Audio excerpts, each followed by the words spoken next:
खबरों की ओर। Monsoon season में बीमारियों का खतरा बढ़ गया है। इसी बीच दिल्ली में शुरू हुआ स्वाइन फ्लू अब देखिए तमाम जगह पहुंच रहा है और इसका कहर बढ़ता हुआ नजर आ रहा है।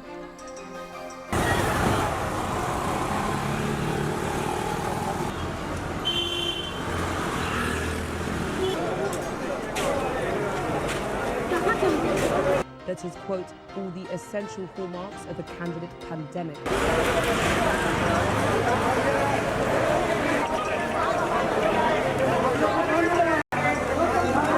China is trying to add 200 million pigs to its nationwide herd, over 2 of its pigs dead in 2018. China is the world's biggest consumer of pork, and the new flu virus found in China. Awanish, Danish और लोकेश हमारे साथ जुड़ चुके हैं। सबसे पहले लोकेश, मैं आप ही के पास आऊंगी। देखिए, स्वाइन फ्लू का जो खतरा है वो लगातार बढ़ता ही जा रहा है। तमाम शहरों में अब इसका कहर देखने को मिल रहा है। क्या पूरी जानकारी इसको लेकर सामने आ रही है? स्वास्थ्य विभाग की तरफ से क्या कुछ कहा गया है? देखिए, स्वाइन फ्लू का खतरा बढ़ने की जो आशंका थी ये पहले भी जो आईसीएमआर है वो जारी कर चुकी थी, क्योंकि इन्फ्लुएंजा के जो केसेस थे पिछले 1 महीने के भीतर बहुत तेजी से बढ़े हैं और जो जिसे लोग आमतौर पर वायरल मान रहे हैं, दरअसल ये वायरल नहीं, ये इन्फ्लुएंजा जो है वो उनसे इन्फेक्टेड है और उसमें से तकरीबन 15 से 20% वो मरीज हैं जो कि H1N1 पॉजिटिव आ रहे हैं। लेकिन ये भी अभी जांच जो है वो प्राइवेट हॉस्पिटल्स के भीतर हो रही है।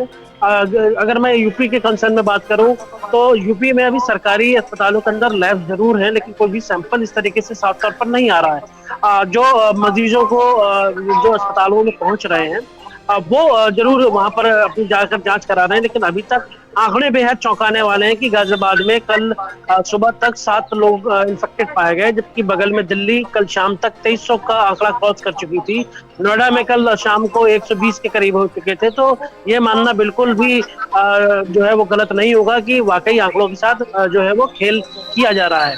लेकिन अभी अगर मैं बात करूं कि किस तरीके की तैयारी है, तो दावे यही किए जा रहे हैं कि तमाम जो सरकारी अस्पताल हैं उनके अंदर बेड रिजर्व किए गए हैं। करीब 15 से 20 अलग अलग अस्पतालों में बेड जो सरकारी हैं वहां पर रिजर्व किए गए हैं, ताकि अगर कोई आता है H1N1 पॉजिटिव तो उसको आइसोलेट करके उसका इलाज कराया जा सके। और इसके अलावा जो एक एडवाइजरी जारी की गई है खासकर स्टूडेंट्स के लिए, आम लोगों के लिए, कि जिस लक्षण को, जैसे खांसी है, जुकाम है और अगर सांस लेने में दिक्कत होती है तो उसको बिल्कुल भी कोताही ना बरतें, तुरंत जाकर के अपनी जांच कराएं और उसके बाद जरूरत पड़े तो उसका इलाज है, नहीं तो होम आइसोलेशन में भी ये ठीक हो रहा है। क्योंकि जो मेडिकल एक्सपर्ट्स हैं उनका ये मानना है कि पिछले साल का जो स्ट्रेन आया था H1N1 पॉजिटिव का, वो ये स्ट्रेन भी उसी की तरीके का है। कोई नया स्ट्रेन नहीं आया कि जो इससे संबंधित जो वैक्सीनेशन कराए गए थे या फिर जो वैक्सीनेशन है उसको अलग से कराना पड़े।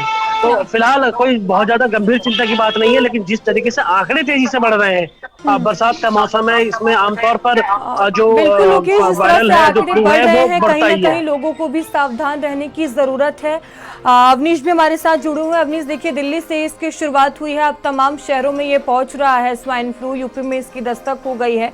दिल्ली में किस तरह का माहौल है अभी? कितनी संख्या में मरीज हैं और स्वास्थ्य विभाग कितना अलर्ट है?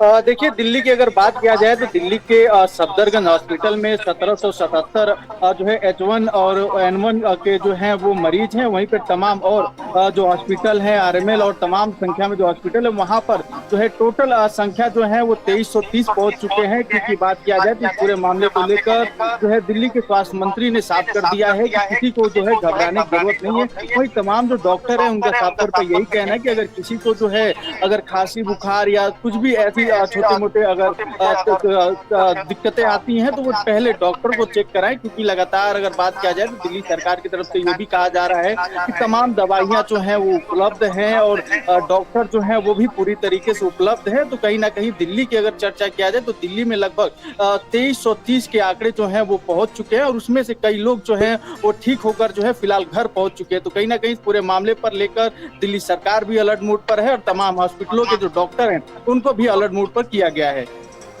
बिल्कुल, हमारे साथ दानिश भी बने हुए हैं। दानिश, अभी मौजूदा स्थिति क्या बनी हुई है और किस तरह की तैयारियां नजर आ रही है? कितना स्वास्थ्य विभाग अलर्ट है?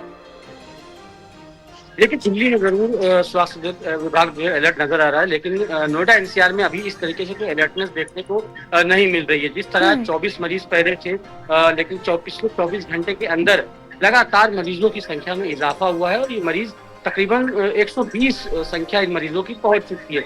सबसे बड़ी बात की साइड पीजीआई में इसकी फीस रखी गई है वो 2400 रखी गई है। जाहिर सी बात है सरकारी अस्पतालों में जो लोग पहुंचते हैं वो इतने मजबूत लोग नहीं होते हैं, गरीब क्लास के लोग होते हैं और 2400 रुपए जो फीस वो ज्यादा महंगी है। और जब तक 6 लोग नहीं होंगे तब तक वो जो जांच करने वाली किट है वो खोली नहीं जाएगी। उस पर तर्क ये दिया जाता है कि अगर लोग नहीं होंगे, एक दो लोग आएंगे तो ये किट खराब हो जाएगी, लिहाजा जब तक 4 से 5 लोग आ जाते हैं तब जाके ये किट खोली जाती है। तो कहीं ना कहीं पूरी तरीके से लापरवाही यहाँ पर देखने को मिल रही है और शायद यही वजह है जो एकदम से ये उछाल आया है मरीजों में। 120 मरीज स्वाइन फ्लू के हो चुके हैं। ये इसी वजह से हुआ है कि कोई सतर्कता नहीं बरती जा रही है, किसी प्रकार की कोई एडवाइजरी जारी नहीं करी गई है और ना ही अभी महज सिर्फ और सिर्फ 20 बेड जो है आरक्षित किए गए हैं जिला अस्पताल में और ज्यादातर जितने प्राइवेट अस्पताल है वो भरे हुए हैं। जो लोग हैं क्योंकि सरकारी अस्पताल में जब उनको पूरी तरीके से पूर्ण इलाज नहीं मिलेगा तो वो रुख करते हैं प्राइवेट अस्पतालों का। प्राइवेट अस्पताल इनको लूटते हैं और पूरी तरीके से जितने भी प्राइवेट अस्पताल हैं वो भरे हुए हैं इस वक्त मरीजों से। कहीं ना कहीं तुरंत स्वास्थ्य विभाग को तो सही कदम उठाने होंगे, वरना ये संख्या जो आज 120 हुई है वो और भी ज्यादा बढ़ सकती है और जल्दी बढ़ सकती है। जी बहुत धन्यवाद आप लोगों का जानकारियों के लिए।